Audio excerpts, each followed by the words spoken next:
The problem go ad wamaniki somo ni anigi molongo ni narrow interpretation of the law with the tremendous respect to Seth. Seth adwani this give me Leadership and Integrity Act.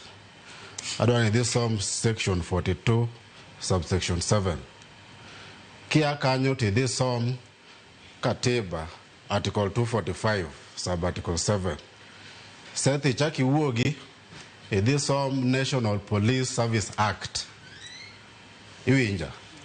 mondi ngene chik oyiene ngata ko wacho ni gima koro iwacho na timo ni an aneno ko omwoma gima nyalo timo en an koro we a resign to resignation okoulo ni resign mana koyudi gi ketho inyalo bedo ni ituo kata inyalo wacho ni idwa dhi medori e tiegruok oyieni mondo I resign kata iyudo tich machielo oyieni mondo I resign e chike mineno awacho sama biro kao kada bo joneno wagi a lot of legalese because jomoko wan gi debe maneno but ting en chik oyiene ngato gwetao ini wuon kata mana employees kata mana in ka inyalo wacho ni ato koro ada gwetao awuok real media adhi kumachielo because koko yiene gwetao tineni do owuono se wacho ni it is slavery iwinjo employee yiene gwetao anytime odwaro to onge employee moyiene na step aside gimolo chik ni mischief penjuruok en ya kineno boke mar Lagat wacho ni a handover duty ne ngama chielo mano ketho mokwongo ketho mar ariyo ni kunyalo dwara to antie machiegni mano ketho mar ariyo en ketho nango kado bedo suspended ibedo suspended gi terms of suspension inyise ni wasuspendi mokwongo na ni kik iriwe office mar ariyo kik contact ngama kama setho won or site case man mumi ngugi mobi wa celebrate ahinya especially seche mimiyo jok moyudi gi ketho mag mibadhi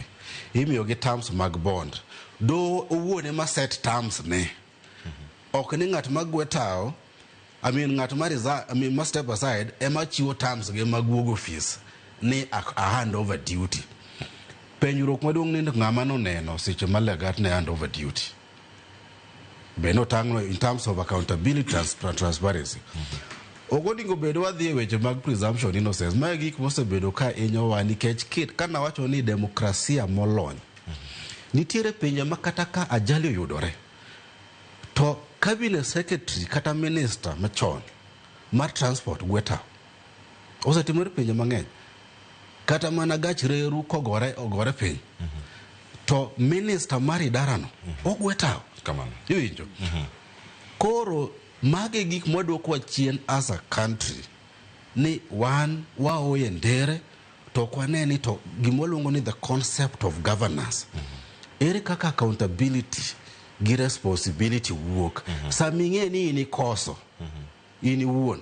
okoningo bed ni wariti ni wanyise ni gwetao ino wuon oningo bed ni interrogate conscience mari to wacho ni anto koro we agwetao mondo aweyo mondo nondo dhi mbele nikech gima duong' en ni seche ma step aside kata seche ma intie kacha ibo interfere gi investigations seche ma in achich ok ibi yie ni noni matut mondo cover up kamano wakili kendo